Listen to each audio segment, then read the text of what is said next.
135টা লড়ে 70 থেকে 90টা সিট নিয়ে আসবো এই বিধানসভায়। নির্ণায়ক শক্তি হুমায়ুন কবিরের নতুন পার্টি হবে, এটু আপনাকে বলে। রিজাইন করিনি, আমার যারা ভোট দিয়ে আমাকে নির্বাচিত করেছে তাদের আপত্তি আছে, তার জন্যই আমি রিজাইন করতে পারি। 22 তারিখে নতুন দল নিয়ে কি আপনার চিন্তা ভাবনা? নতুন দলের 75 জনের স্টেট কমিটি ডিক্লেয়ার হবে, আর মুর্শিদাবাদ জেলার অনলি ফর একটা ডিস্ট্রিক্টের ডিস্ট্রিক্ট প্রেসিডেন্টের নাম ঘোষণা হবে। लगभग 4 লাখ লোকের উপস্থিতিতে এই পার্টি লঞ্চ করবে। মোট কতগুলো আসনে আপনি লড়াই করবেন? 135টা। ঠিক হয়ে গেছে, ক্যান্ডিডেটদের কথাবার্তা চলছে।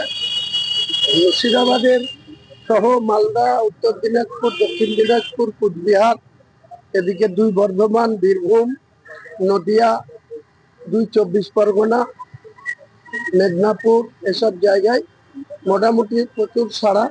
মানুষ বিজেপির বিরুদ্ধে এবং তৃণমূলের দুর্নীতির বিরুদ্ধে আমার দলে সামিল হতে চাইছে। তো আমি তাদেরকে গুরুত্ব সহকারে আহ্বান করছি যে আপনারা যে কেউ আসতে পারে, সবার জন্য দরজা খোলা। এবং আমরা স্বচ্ছ ভাবমূর্তির লোক, যারা সমাজের মানুষের কাছে যাদের গ্রহণযোগ্যতা থাকবে তাদেরকে আগামী দিনে বাংলার রাজনীতিতে একটা উল্লেখযোগ্য ভূমিকা পালন করার জন্য তাদের। আপনার বিরোধীরা বলছে যে আপনি মুসলিম ভোটের ভাগ বসিয়ে বিজেপি সুবিধা করার জন্যই এই নতুন দল। আমি কারো ভাগ বসাবো না, আমি নিজে মুসলিমদের অধিকার বুঝে নেওয়ার জন্য বিধানসভায় আমি নতুন পার্টিটা বানাচ্ছি, বা নতুন মানুষের কাছে যেসব এজেন্ডা তুলে ধরবো।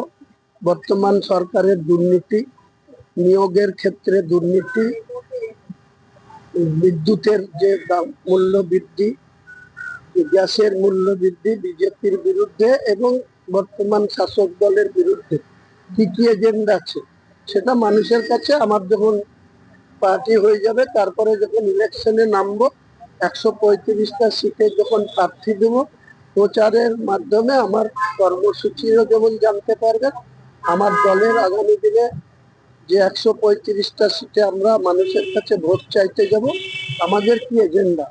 যেমন 1000 টাকা, 1200 টাকা লক্ষ্মীর ভান্ডার দেব, 1,20,000 টাকা গ্রামীণ লোকদের আবাসনের ঘর করে দেওয়ার জন্য দেব, আর আরবান এলাকায় 3,68,000 টাকা ঘর দেব।